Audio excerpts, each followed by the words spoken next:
Bonjour et bienvenue dans ce nouveau numéro de Merci Macron. Et oui, ça faisait longtemps qu'il n'y avait plus eu d'épisode et pourtant cet été, il y aurait eu de la matière, mais j'ai pensé que tout avait été dit par d'autres et que je n'avais pas grand chose de nouveau à rajouter. Mais pour ce 4e épisode, on touche à quelque chose de grave, la retraite. Depuis maintenant des décennies, on sauve les retraites à coups de réformes qui ne sauvent rien du tout et surtout qui enfoncent les retraités. Mais toutes ces réformes, ce n'était rien à côté de ce que nous prépare Macron. Avec cette réforme, on va retrouver ce qu'on avait réussi à beaucoup réduire, les retraités pauvres, très pauvres. Alors, qu'est-ce que c'est que cette réforme? C'est la retraite par points. Le principe est simple. Quand on cotise, on gagne des points. Ces points ont une valeur, ça détermine le montant de la retraite. Sur le papier, c'est simple, c'est juste, mais non. Prenons un exemple concret. Adèle commence à travailler en 2020. Elle gagne 1 500 € par mois. 45 ans plus tard, en 2065, comme elle aura eu une belle carrière, elle gagnera 3 000 € par mois.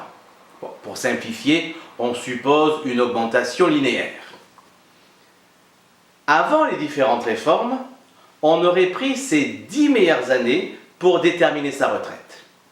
On aurait donc pris ses salaires entre 2055 et 2065, c'est-à-dire les salaires entre 2667 et 3000 €, soit en moyenne 2833 €.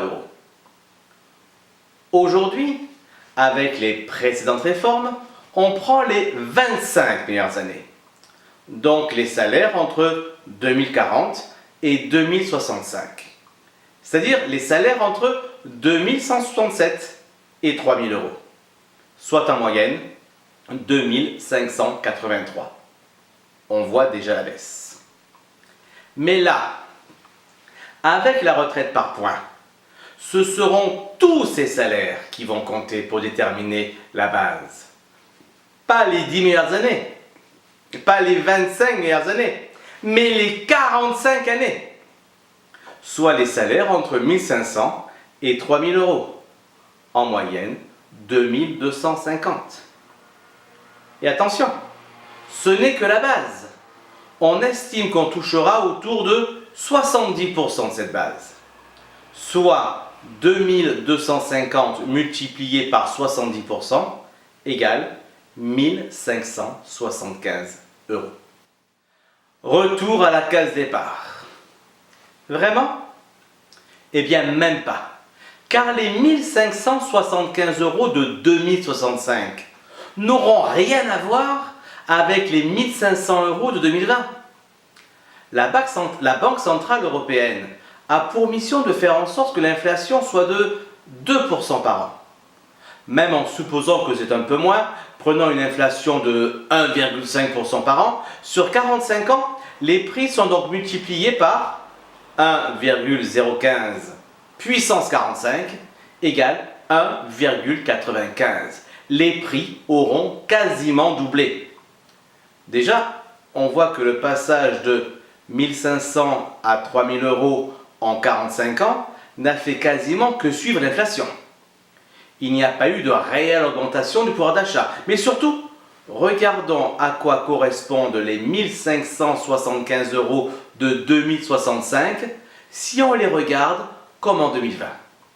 Eh bien, les 1575 € de retraite seront équivalents à 1575 divisé par 1,95 égale 808 € de 2020. Oui, après avoir cotisé 45 ans, Adèle recevra l'équivalent de 800 €.